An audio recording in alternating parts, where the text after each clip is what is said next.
बीदर में movement for gender and secular pluralism के head Bhima ने कहा कि राइट टू हेल्थ एक्ट लागू करने की मांग को लेकर कल बुधवार को शहर के अंबेडकर सर्कल से जनवाड़ा रोड पर असिस्टेंट कमिश्नर ऑफिस तक राज्य में एक जत्था निकाला जाएगा। सोमवार को शहर के डिस्ट्रिक्ट प्रेस हाउस में एक प्रेस मीट को संबोधित करते हुए उन्होंने कहा कि इस महीने की 2 से 17 फरवरी तक पूरे राज्य में जत्था 4 फरवरी को बीदर में निकाला जाएगा। जेंडर रिसाइनमेंट का खर्च लगभग 5 से 6 लाख होगा और सरकार को यह खर्च उठाना चाहिए और हमें न्याय दिलाना चाहिए। भीमा ने कहा कि वह हमारे जत्थे में शामिल होने के लिए कई संगठनों को धन्यवाद देना चाहते हैं।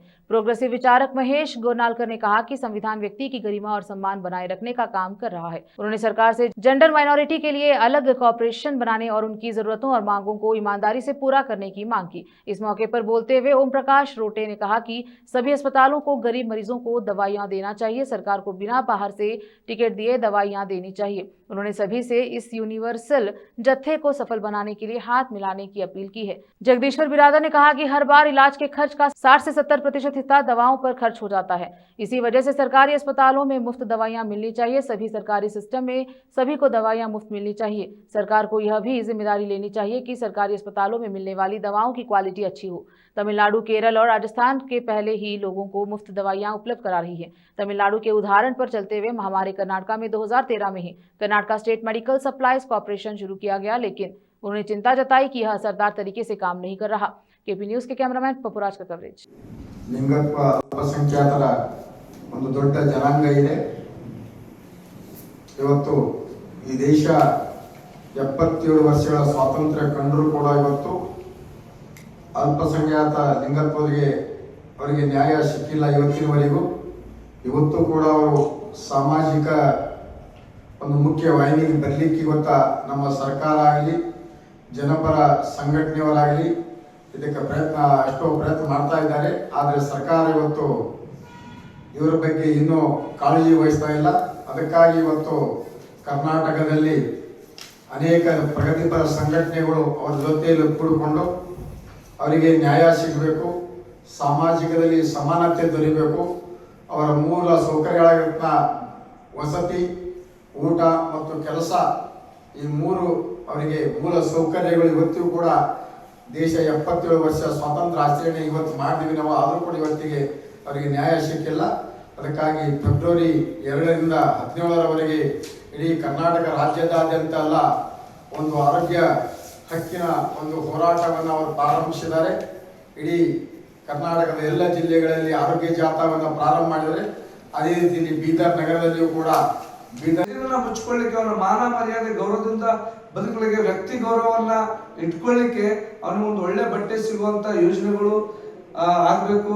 ಆಮೇಲೆ ಒಂದು ಚಳಿ ಮಳೆ ಗಾಳಿಗೆ ಒಂದು ರಕ್ಷಣೆ ಇರಲಿಕ್ಕೆ ಒಂದು ಮನೆ ವ್ಯವಸ್ಥೆ ಕೂಡ ಸರ್ಕಾರ ಮಾಡಿಕೊಡ್ಬೇಕು ಅನ್ನೋದು ನಾವು ಬುದ್ಧ ಬಸವ ಅಂಬೇಡ್ಕರ್ ಯೋಗ ಸಂಘ ಮತ್ತು ಬುದ್ಧ ಬೆಳಕು ಸಾಮಾಜಿಕ ಶೈಕ್ಷಣಿಕ ಟ್ರಸ್ಟ್ ವತಿಯಿಂದ ಕೂಡ ಏನು ನಮ್ಮ ಭೀಮಾ ಭವಾನಿ ಅವರ ಒಂದು ಚಳುವಳಿ ಇಡೀ ಕರ್ನಾಟಕದಲ್ಲಿ ನಡೀತಾ ಇದೆ, ಅಲ್ಪಸಂಖ್ಯಾತರ ಲಿಂಗತ್ವ ಸಮುದಾಯದವ್ರದ್ದು। ಅದಕ್ಕೆ ನಮ್ಮ ಜಗದೀಶ್ ಬಿರಾದರ್ ಸರ್ ನಾವು ಎಲ್ಲರೂ ಬೆಂಬಲ ಕೊಡ್ತಾ ಇದ್ದೀವಿ। ಅವರು ಕೂಡ ಈ ಪ್ರಜಾಪ್ರಭುತ್ವ ಹಕ್ಕಿನಲ್ಲಿ ಡ್ರಗ್ ಆಕ್ಷನ್ ಫೋರಂ ಅಂತ ಮಾಡಿ ಸರ್ಕಾರಕ್ಕೆ, ಮಾನ್ಯ ಮುಖ್ಯಮಂತ್ರಿಗಳಿಗೆ, ಮಾನ್ಯ ಆರೋಗ್ಯ ಇಲಾಖೆಯ ಸಚಿವರಿಗೆ, ಮಾನ್ಯ ಸರ್ಕಾರದ ಮುಖ್ಯ ಕಾರ್ಯದರ್ಶಿಯವರಿಗೆ ಮತ್ತು ಆರೋಗ್ಯ ಇಲಾಖೆಯ ಆಯುಕ್ತರು ಮತ್ತು ನಿರ್ದೇಶಕರಿಗೆ ಇವತ್ತು ಪತ್ರ ಬರೆಯುವಂತ ಕೆಲಸವನ್ನ ಡ್ರಗ್ಸ್ ಫೋರಂ ಬೆಂಗಳೂರು ವತಿಯಿಂದ ಇವತ್ತು ಕೆಲಸ ಆಗ್ತಾ ಇದೆ। ಹಂಗಾಗಿ ಇವತ್ತು ಲಿಂಗತ್ವ ಅಲ್ಪಸಂಖ್ಯಾತರದೊಂದು ಅಭಿವೃದ್ಧಿ ನಿಗಮ ಆಗಬೇಕು। ಸಮಾಜದ ಗಮನಕ್ಕೆ ತರುವುದೇನೆಂದರೆ drug action forum Karnataka Bengaluru ಹಾಗೂ ತೃತೀಯ ಲಿಂಗಿಯವರು ಇದೇ ಆದಂತಹ ಒಂದು ಸಂಸ್ಥೆ, ಸಂಗಮ ಸಂಸ್ಥೆ, ಇವರಿಬ್ಬರು ಸಂಯುಕ್ತಾಶ್ರಯದಲ್ಲಿ ಒಂದು ಜಾಥಾವನ್ನು ಮಾಡಲು ಹೊರಟಿದ್ದಾರೆ। ಈ ಮುಂಚೆ ವಿಜಯಪುರದಲ್ಲಿ ಸರ್ಕಾರದ ಒಂದು ಆದೇಶ ಆಗಿದ್ದಿತ್ತು, ಸಾರ್ವಜನಿಕ ಆಸ್ಪತ್ರೆಯನ್ನ PPP ಮಾಡೆಲ್ನಲ್ಲಿ ಇತ್ತು। ಈ ಎರಡು ಸಂಸ್ಥೆಗಳ ಹೋರಾಟದಿಂದ ಸರ್ಕಾರ ಇವರಿಗೆ ಒಂದು ಆಶ್ವಾಸನೆ ಕೊಟ್ಟಿದೆ, ಖಾಸಗೀಕರಣ ಮಾಡೋದಿಲ್ಲ ಅಂತ। ಈ ಮುಖಾಂತರ ಜನರಲ್ಲಿ ಜಾಗೃತಿ ತರುವಂತದ್ದು ಈ ಜಾಥಾ ಮುಖಾಂತರ ಅಂದ್ರೆ 4 ಬೇಡಿಕೆಗಳಿವೆ। ಒಂದು, ಸಾರ್ವಜನಿಕ ಆಸ್ಪತ್ರೆಗಳಲ್ಲಿ ಹೊರಗಡೆಯಿಂದ ಔಷಧಿ ಬರೆಯಕೂಡದು। 2, ಎರಡನೇದು ಬೇರೆ ರಾಜ್ಯಗಳಲ್ಲಿ ಹಾಗೂ ಬೇರೆ ದೇಶಗಳಲ್ಲಿ ಇರುವಂತೆ ಉಚಿತವಾಗಿರಬೇಕು ಅಂತಕ್ಕಂಥದ್ದು ಒಂದು ಬೇಡಿಕೆ ಇದೆ. ಮತ್ತೊಂದು, ಇತ್ತೀಚೆಗೆ ಖಾಸಗಿ ಆಸ್ಪತ್ರೆಗಳ ಬೆಳವಣಿಗೆ ಹೆಚ್ಚಾಗಿದೆ. ಹೀಗಾಗಿ ಖಾಸಗಿ ಆಸ್ಪತ್ರೆಗಳಲ್ಲಿ ಶುಲ್ಕದ ನಿಗದೀಕರಣ, ಸರ್ಕಾರದ ಮಾರ್ಗದರ್ಶನದಂತೆ ಒಂದು ಶುಲ್ಕಗಳ ನಿಗದೀಕರಣ ಆಗಬೇಕು. ಏಕರೂಪದ ಶುಲ್ಕ ಯಾವ ಆಸ್ಪತ್ರೆಗೆ ಹೋದಾಗೂ ಇರುವಂತೆ ಆಗಬೇಕು ಅಂತಕ್ಕಂಥ ಬೇಡಿಕೆ. ಇದು ಸಮಾಜಕ್ಕೆ ಅತ್ಯಂತ ಉಪಯೋಗಿಯಾದಂಥ ಬೇಡಿಕೆ.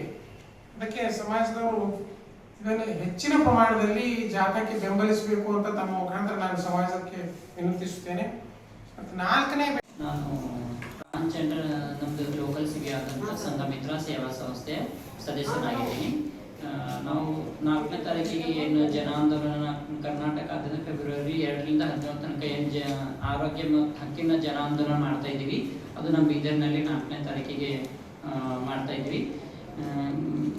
ನನ್ನ परिचय इष्टिದೆ, ಮತ್ತೆ ನಾವು ಮಾತಾಡೋಣ.